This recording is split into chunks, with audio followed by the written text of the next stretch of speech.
I'm Panama Jackson, senior editor of Very Smart Brothers at The Root. Recently, Ava DuVernay released When They See Us, a Netflix series about the Central Park Five. Today, we gather together a group of illustrious writers, thinkers, educators, and activists to talk about the series and help expand a little bit on what we've seen.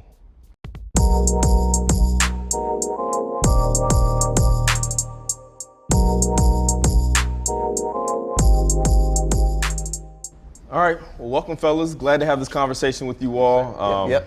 Genuinely looking forward to talking about this. I've seen the series. It had a significant impact on me as a human and as a black man.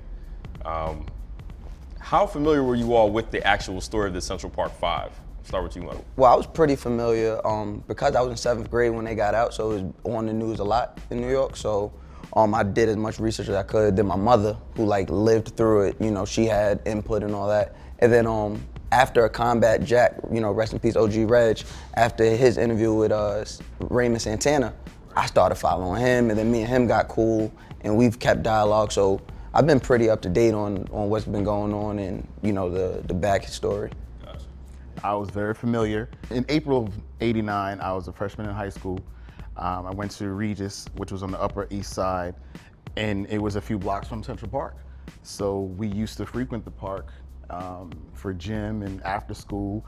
There were very few brothers in the school, so we kind of had a clique and collective, and we would go to the park to hang out together. So when this happened, we reacted. We were like, this is going to change the way we function moving forward. I was real familiar with the story growing up as a kid because it kind of influenced my whole worldview as a young black teenager, the same way that Gina Six and Emmett Till and Sean Bell, Amadou Diallo, all kind of changed my whole worldview about how the world looks at us as black people and the dangers of what it really means to live in this black body.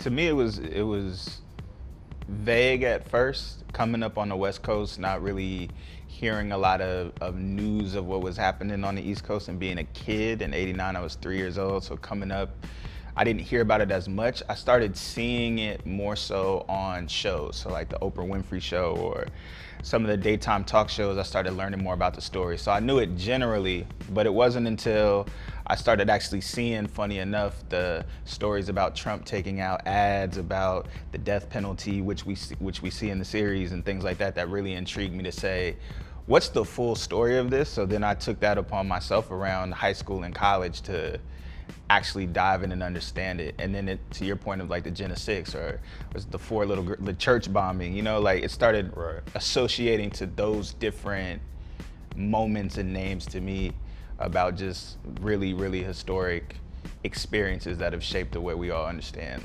identity and race and our place in the country. Yeah, it was actually really vague for me too. So I grew up in Germany, I'm a military brat.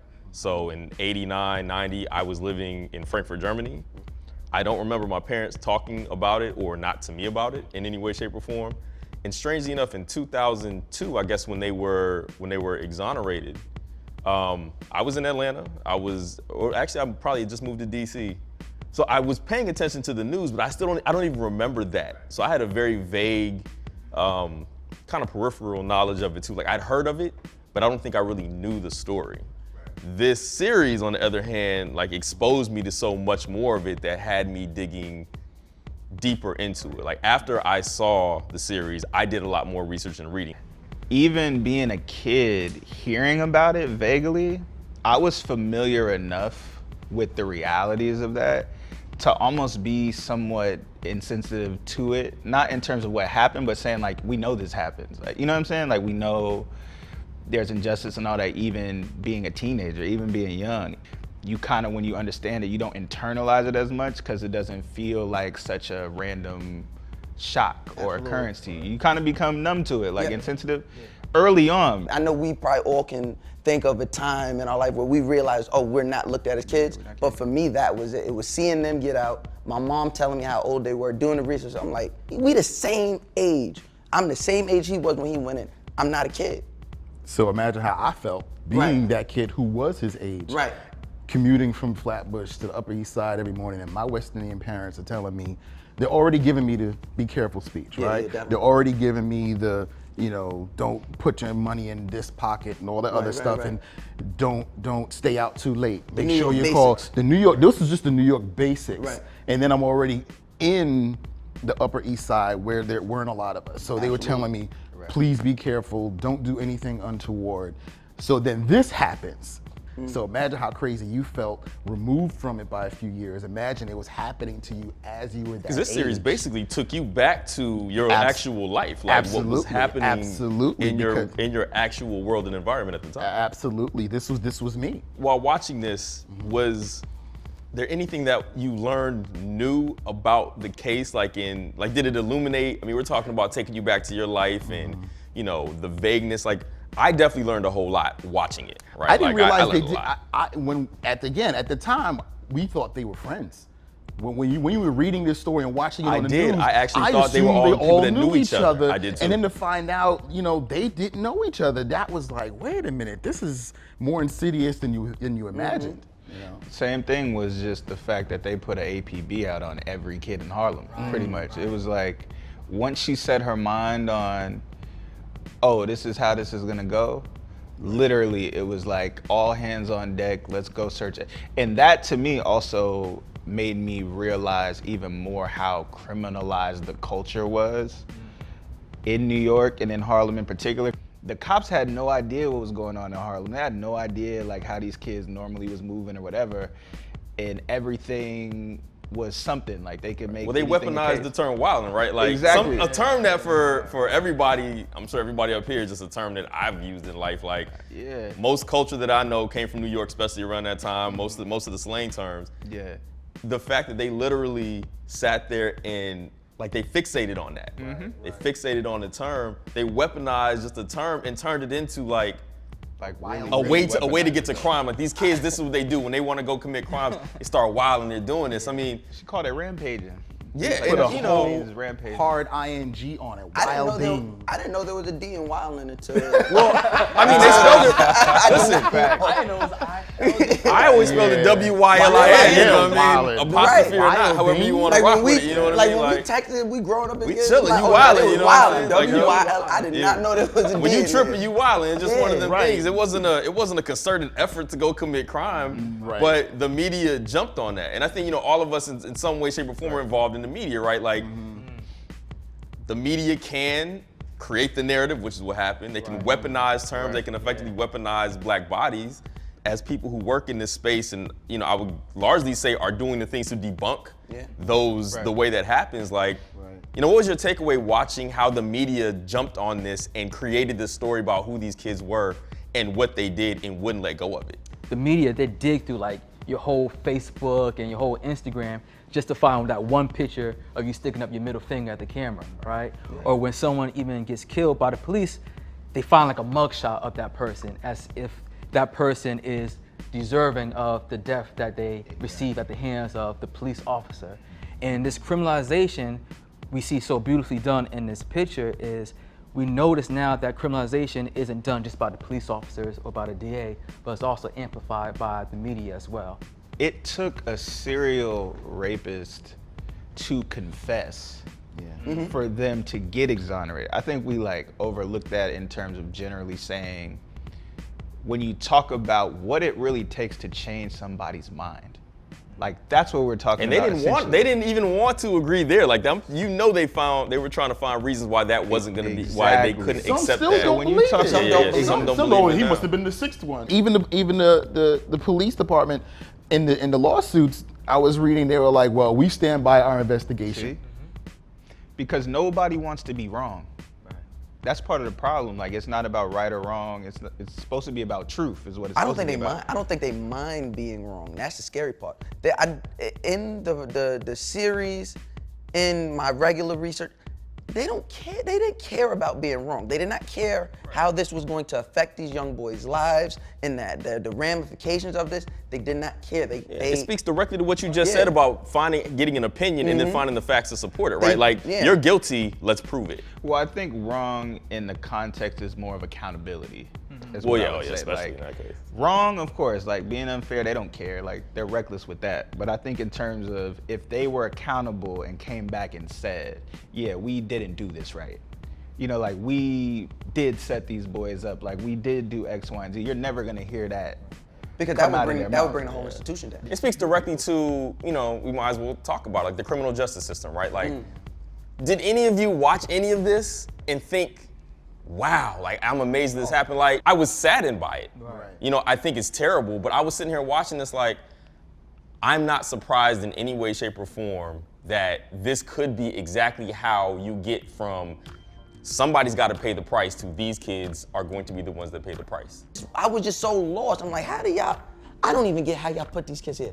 I don't get how in the back of your mind you don't say, maybe let's take a second look at this. Like, it just keeps going and going, and I was lost as to the fact that's how you could let, I want to say one person because that detective, she was so gung-ho about it, but she was really just representing the consciousness of the police department. She steamrolled it. You get what I'm saying? She was so ardent in the fact that And that's one what of she the wanted to reasons happen. why, like, I'm a prison abolitionist and even like a police abolitionist. So a lot of times when people say not all cops are bad, I think this really showed that all cops are bad and they're implicit in it. And there's so many different scenes that show how none of the cops really spoke up and that they went along with the get along. And there's one particular scene, right, when one of the young boys was in an interrogation room and his mom left, right? And that black cop told the detective like the mom left. And he's like, oh, is it snowing out? And he's like, what do you mean is it snowing? He was like, it must be Christmas. Yeah. You know, and he didn't stop the officers. He didn't say, you know, that's not, you know, we can't go in there without like a lawyer or even his how mom. that black officer treated Raymond Santana's father when he came and was like, I just came from work, and he was like, well, what's more important? I'm like, yeah, like there's no empathy here. Like, y'all know y'all share the same outlook. Y'all know y'all share the same similar experiences outside of that uniform, right? And there's none of that. No. It was none of that. I ran downstairs after the first episode and sat my kids down. I was like, don't ever, under any circumstances, sign anything without you or without me or your mother present, because that's what got them. Watching it, it's like the facts didn't add up, the timing, the stories didn't match up, but they had the signed confessions. That's all they had. You remember like one of those teens, he was in there for like 18 hours, you know, being interrogated with no food, no sleep. Like, what can you be forced to do in those extreme conditions? And even if you were ever told as a kid, like, never sign nothing without your permission, or, you know, all these other things, like, under that intense pressure, like, they make Especially questions. when you just want to go home. You know, you just want to go home, and Yeah. somebody making you believe if you just do X, Y, Z, you can go home. And that brings me to, you know, this is going to be a personal question of some sort, because watching this, you know, these were children. Right. You know, I have a 10-year-old daughter, and I'm thinking that's, you know, I'm almost 40 years old, and I see these kids out here. I'm like, man, they look so young to me. Right. These are children, and you know, one of the themes that I think, you know, kind of rises up through all of the episodes is, did they ever get to be kids? So like, as for you all individually, like, do you think you get to be black boys? You get to be boys in this country? Like, you know, I'll say for me, I think I did, and part of that is my parents probably made a very concerted effort to make sure that, you know, we had to talk. Don't get me wrong. My father made it very clear early on that I will be a black man. Right. And what that means and what that can mean and how to deal with police. And, you know, we had those talks, but I don't feel like at 15, I wasn't still out here being a kid, you know, whereas at 14, for some of these kids, 15, that was the end of the line for their youth, you know what I mean? Your question made me reflect, like, was I a kid or was I just like a black kid? You know, I think those are two different things. Because when you think about like playing outside in your backyard, like I wasn't able to freely play outside my backyard. Because at one point, something must have happened in the country where maybe like a young boy got killed by police officers and all he had was like a toy gun. And at that moment, it was like, no more toy guns for you. No more Nerf. It doesn't even matter if it's pink, orange, no matter what color the gun is, you can't take it outside at all. And as a 7-year-old, 6-year-old, I'm like, why? Why can't I play a toy gun in my backyard? I felt like anxious, frustrated, and just extremely sad throughout lots of parts throughout the movie. As a black man, as a human being, as a teacher, because as a teacher, I'm around kids all the time. I'm like the guardians of a lot of these kids, so I grow to like love them and try to cherish them and protect them. And seeing kids, because they were kids, like going through this, like I just wanted to hug them and just like run up there and grab them, especially in that scene where one of the young men, he's on the stand and the prosecutor's trying to force him to read, Corey Wise. They're trying to force him to read, and he's like, I can't read. And they keep trying to force him. You see that frustration in his voice, frustration in his face. And I just wanted to like scream in the theater, like, yo, like, why are they making him do this? Like, how come the judge isn't trying to make them stop? And why are they allowing them to like go through this humiliation? And I just wanted like to cry right there because I felt his pain, and it felt like no one else really understood his pain. The prosecutor continued to go on, and not see his humanity. And that was the big problem with this, that they never saw these kids' humanity, and that the fact that they were little children, you know. And it's something that is haunting me still to this moment, because I saw myself reflecting in all those kids. I felt the extremes. I feel like in terms of emotions, there were multiple times where I literally had to stop watching because I knew, like, I felt the intensity of the energy of what I was about to see. Like the moments of them telling on each other, you know, when they were interrogating them, and you realize that they really feel like this is their only hope, like their only option. That really like bothered me, like one of those moments where I almost feel like I couldn't watch, because you know how just wrong. That's the only way to put. You just know how wrong it is, and how these kids don't even realize what they're actually doing. And these adults who literally are preying on them know exactly what they're doing. So at certain points I felt helpless watching it. I felt like, yo, I wish there was like a way this could be real time and there's a way to like make this better, but this already happened in history. Like you can't do anything about this. And then seeing the lead detective's character like was really sickening to me. That was like really disgusting, because I saw personally how, and I've seen so many people like this throughout my experience, who literally have no heart in their eyes for anything else, anything outside of what they care about and what they want to protect and what they want to do. That's literally the definition of like, our lives don't matter. That's what she represented to me.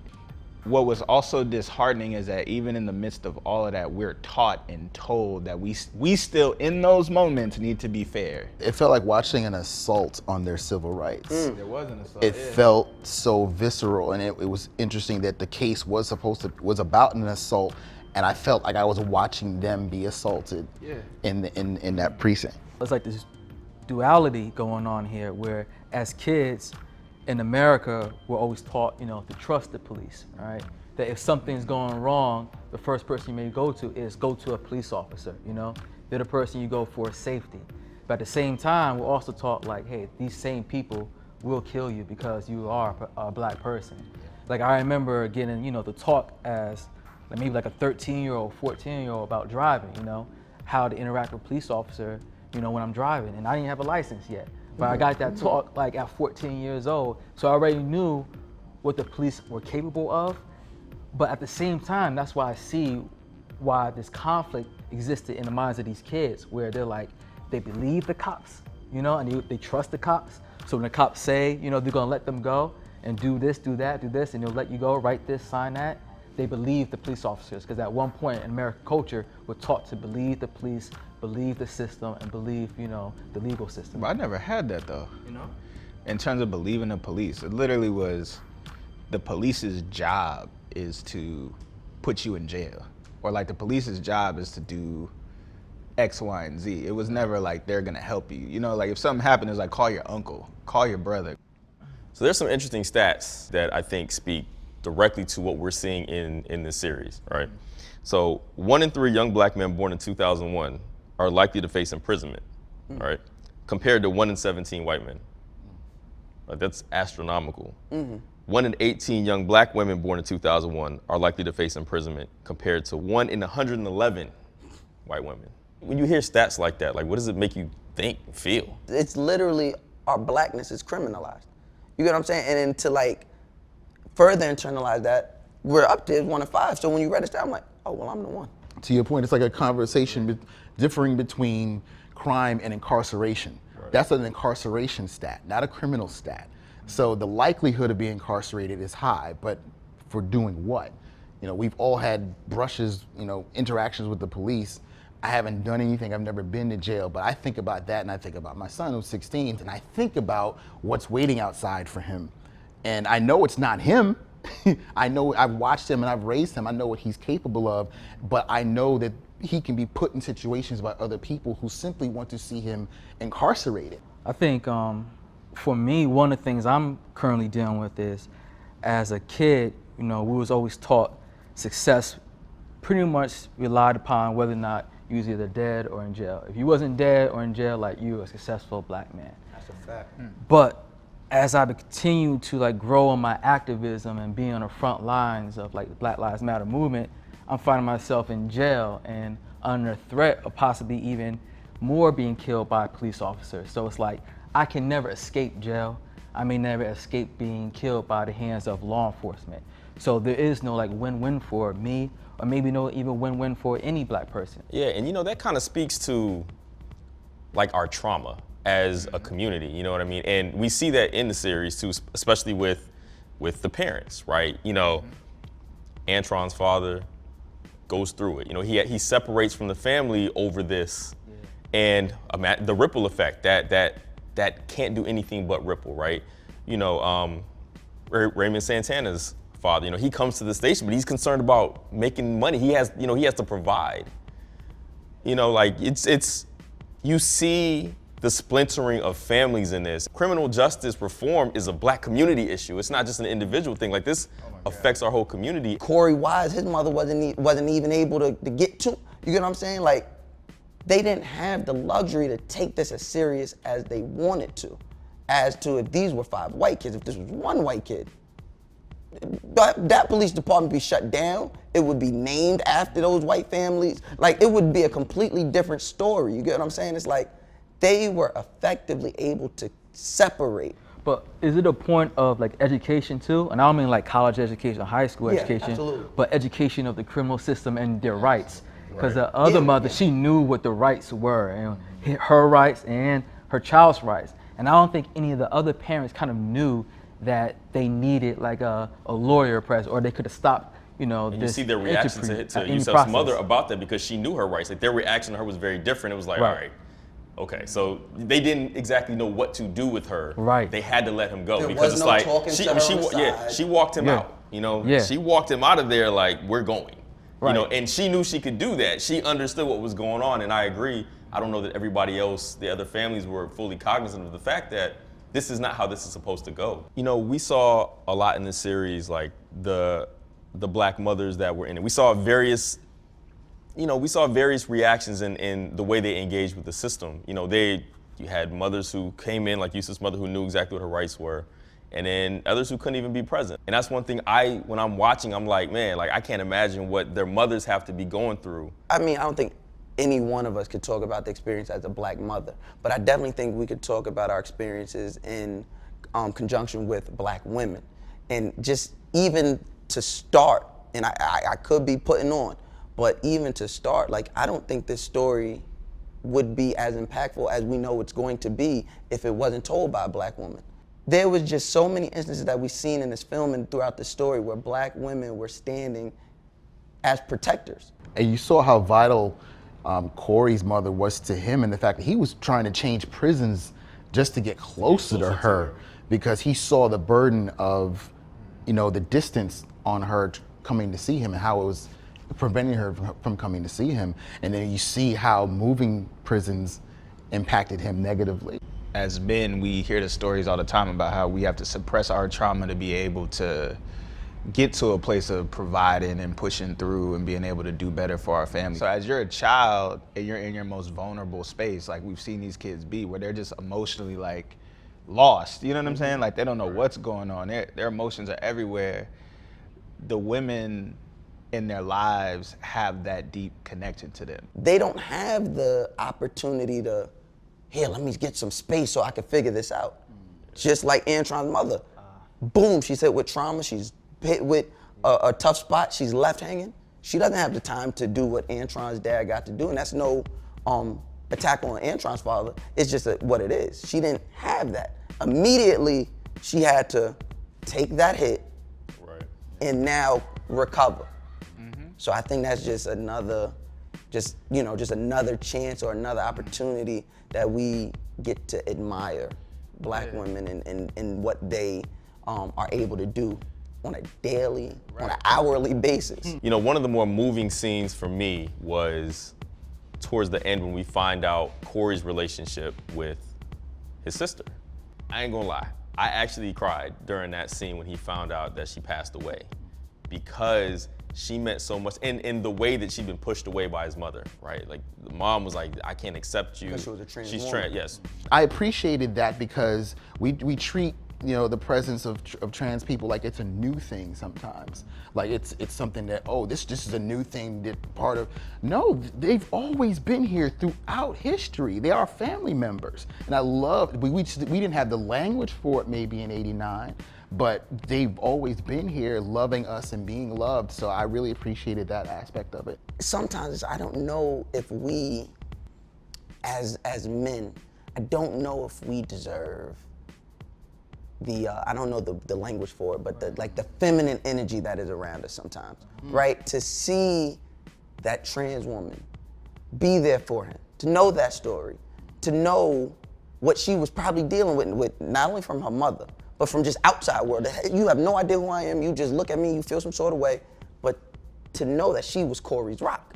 As we start to wrap this up, there's a lot to take away from this series that has you in your feelings or has you thinking somewhat negatively. I'm curious though, is there any message of hope or anything that you were able to take away from it? And I'm gonna tell you, to be honest, I don't know how I feel about that. Like I struggle with it because I feel like a lot of what we see today, or a lot of what we see in the film, hasn't changed much. The positive, I feel like, is for people like us in terms of who understand both sides. Like, we know how real these things are, but we also do have platforms or access and opportunity to actually be able to intentionally build things and create things and collaborate and do things in mind to actually design a better culture and a better future the way that we know how.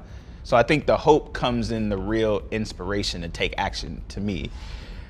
There's no real hope in that, to me, watching it though, because I think what gives it a sense of urgency is knowing how that still exists right now, and knowing that literally that's one case like we talked about, and it took all this time again to tell this one story that happened a couple decades ago, and people within those 20 years, how many people have dealt with this? It was hard for me to have hope because I saw how tenuous their freedom was. If Corey hadn't been tried as an adult and met the man who confessed in jail, we wouldn't be here. If the system five brothers with a bad rap. Right, but if I would have tried to glean any hope, is in that the storytelling, like you mentioned, Ava being able to pull this story together, and given the society we live in, being driven by entertainment, and they don't read as much, maybe seeing this story will inspire and inform others. I think if anything, this plays as, if we're just looking at a movie, I think this plays as one of probably the greatest horror films ever made, right? Because they go through this terrible thing with such a promising beginning. They go through this horrible thing, and then the very man that is taking out ads to kill them. I remember there was a scene in that film where, whose mother was it? Was it Antron's mother? I believe it was Antron. Yeah. It was Antron's mother. Oh, no, it was Yusef's mother. Yeah. She was sitting on the couch watching that man on TV, and her friend leans over and says, "Don't worry, girl, his 15 minutes almost up." Yeah. And I remember that was a laugh that was in the theater, but then you look, and that man is now in control of the free world. That's a horror movie. That's Get Out. That's whatever film you want it to be, right? Also, it brings me back to the point of, did they really win? Like, there's no happy ending to this. They got 40 mil. That just goes, to me, that just goes back to slavery. What's your life worth? The hope for me is in the storytelling, like you said. It's like the story could have just focused on it about being crooked cops, or a crooked DA, or like a crooked lead detective, but it didn't, right? It talked about this whole system and how it worked together essentially to put these innocent boys away. And I think that was the brilliance of the storytelling, because we don't want people to walk away thinking, oh, like white people are bad, or there's one white cop, or there's one white DA is the reason for all this. It's no, institutional. it's institutional. It's systemic. You know, systemic. And hopefully people walk out from it and saying like, it's not about removing or rolling out a DA or again, one police officer fired. It's about how do we change the entire institution or entire like interlocking network of systems. And that's the real work that we have to talk about. As an activist, I was sitting there like, yo, like how do I tear this thing up right now? Like, how do I end this like for real? Because you said like happened 30 years ago, and if this movie came out, we should be saying like, man, I'm glad those days are over. The title of the series is When They See Us. Briefly, what does that mean to you? It's when they see us, number one, do we care? Like, do we care what they see when they see us? That's the question I want everybody to answer. That's when I hear that, when I seen that title, that's all I thought about. When they see us, I don't care what they see when they see us. I care what you see when you see us. I care what you see. I care what the people that look like us, I care what they see when they see us. I don't care what they see. They is gonna see whatever they want. That ain't my job to change it. I mean, to counter your point, I do care to a degree, not so much for myself, but for my kids. When they go out, I want them to see who they are, who I know them to be. Right. My son is a scholar. I mean, he's an artist. You know, he's great. He's funny. My daughter wants to be a DJ. Like, I want them to see those things about them before they paint them as what's ever in their head to be a criminal or what have you because of their preconceived notions. So I just want them to see their humanity. Right. I want them to see mine, but I'm not even as concerned about me right now, you know, to be honest with you. I just want to give them a fighting chance when they leave my house in the sanctity, the cocoon I've created for them for the first 18 years of their lives, that when they step outside, that they are seen for who they are. I agree. Like, I want them to see my humanity, and that's important because we still live in an anti-black system. Yeah, absolutely. You know, it's an anti-black system where there's a power dynamic going on here. So how they see us and how they feel about us directly influences what's going to happen to me. So if they look at me in a negative aspect, something negative could happen to me.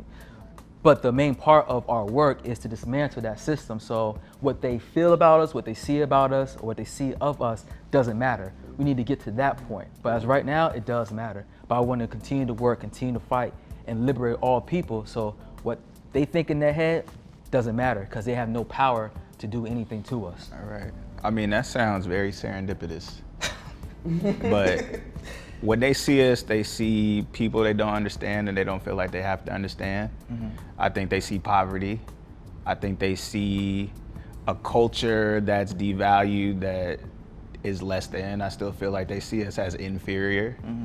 I think they see us as not as brilliant or creative or as smart as we are because most of our communities are poor. So they look at us like we're not like up to par.